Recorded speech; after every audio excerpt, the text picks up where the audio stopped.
I went from making $750 minimum wage to 6 figures in 3 years to becoming a millionaire a few years later in my 20s. And I believe it's these 5+1 bonus habits that got me there and can help you too. And starting out broke myself, I believe that anyone, no matter your background, education, or current financial standing, can make this happen. Starting with the most important but one that is always overlooked, which is know your currency and lean into it. See, most people delay progress thinking they need a lot of money to start. You don't.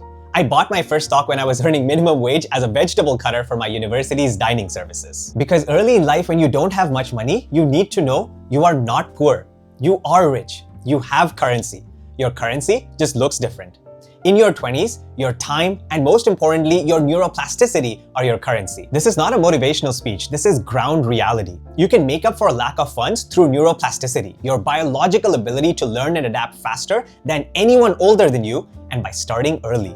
Time is on your side. Yes, my portfolio grew slowly because of minimum wage, but the knowledge growth rate in my brain was boundless. So realize that whether you have $10, $10,000, or $10 million, you are in the game. Now in your 30s and 40s, your earning power, maturity, and experience are your advantage. In your 50s and 60s, the money saved up, your life perspective, and the life responsibilities you have already completed are to your advantage. Remember, the other part of your currency is time. Warren Buffett is worth $150 billion today at the age of 95, but 99% of that came after his 56th birthday. At age 55, he wasn't even a billionaire. He was only a millionaire. Poor guy. So no matter the phase of your life, reevaluate your currency, your advantage, whether it's time and neuroplasticity in your 20s or earning power in your 30s and 40s, and lean into it early because the money game was rigged against you before you were even born. So you need to understand and take control of a system that has not acted in your best financial interest. See, the schooling system was designed to keep you working from age 20 to 60 because it's the working population that funds the entire country through taxes. So the system encourages working hard for many decades, paying heavy taxes, and saving what's left in bank accounts that don't even beat inflation. That's a system designed to keep us busy, not wealthy. A treadmill with your boss saying, run. So if you've ever felt confused about money or scared that someone will take advantage of you, you're not alone. School never taught us about taxes, mortgages, budgeting, car payments, or investments. So I want you to know that when it comes to money, you didn't fail. School failed you. I know many people who say I'm passionate about financial literacy or it's my hobby. I believe it must not be a hobby. Financial literacy is an immediate necessity to unlock your financial potential. And to reach financial well-being, we need to first acknowledge the gap and take full personal responsibility to close it, no matter what our bank balance is today. So educate yourself about money not as a hobby, but as a necessity.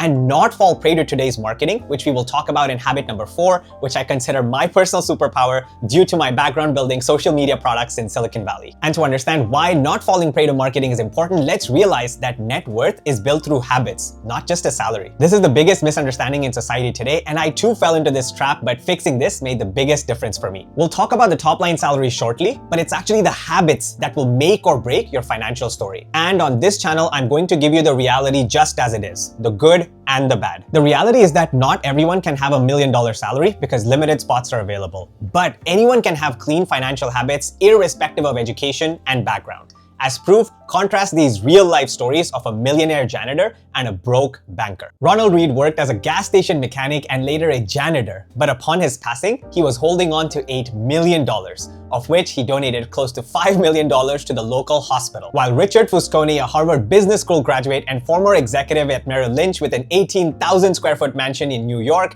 made a series of risky decisions driven by greed and the desire for quick returns, and when the financial crisis hit, declared bankruptcy. Janitor to philanthropist and banker to bankruptcy. Both true stories. If that's not proof, I don't know what is. So your salary will help, but it's the habits that will make or break the game. So like Ronald, fix the habits first. Live below your means, invest in things you understand, don't take crazy risks, and have patience. Don't let greed get in the way, for you too will pay the price. Now personally, a great future is not enough for me. I want a great present as well. And controlling greed is not as straightforward as it seems, which brings me to habit number 4, balance restraint against modern marketing. This is my favorite and the personal superpower I mentioned earlier. See, modern marketing is engineered to pull money from your pocket. Stronger psychological triggers to make you want something, smoother systems that let you buy them instantly. Why should you believe me? Because I used to build this. I was a product leader in Silicon Valley working on the very consumer technology that makes spending effortless. At billion-dollar companies, we have a term, friction. Friction is anything that slows the user down. And our job? remove friction. If you want to buy something, we make that path as smooth as possible. Apple Pay or Google Pay, one tap and money leaves your account. That's frictionless design at work. So understand that the world is getting more effective at convincing you to buy and make spending effortless. Your job is to not fall for the automatic pull of marketing, but also not to forget that life is meant to be enjoyed. The key is balance.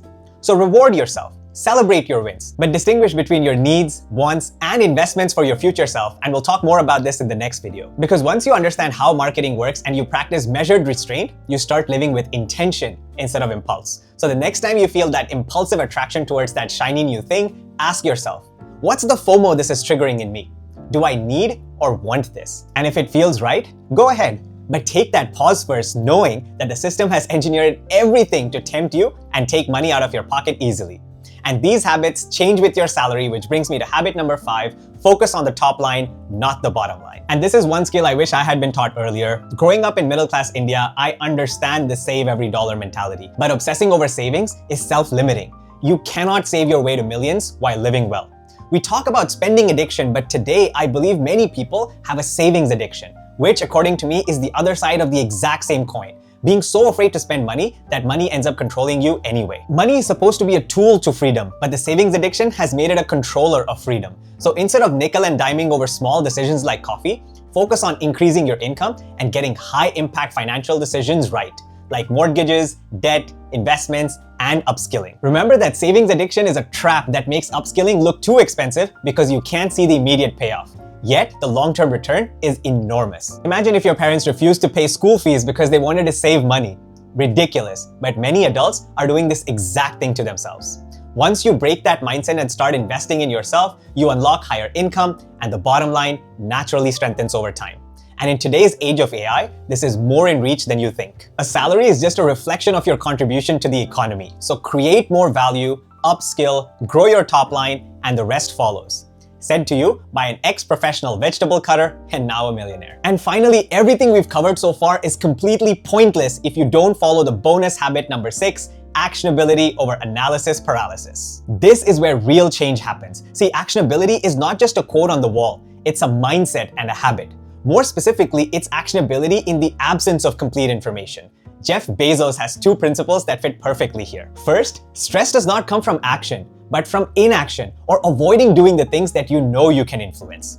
Second, make the call when you have about 70% of the information you wish you had. If you wait for 100%, you've waited too long. And there's no such thing as 100%. See, the reality is that you'll always feel like you don't know enough. That's why you need the take action mindset. Start small, take one step, and then the next. So today I want you to start by asking yourself, what is that one habit, if I started today, would move the needle most for my future? Because with money, time is your best friend. To internalize this, check out this video where I explain compound interest over a period of time to show time's true power, something 90% of the world's population still does not understand. If this way of thinking resonates with you, subscribe, we're just getting started.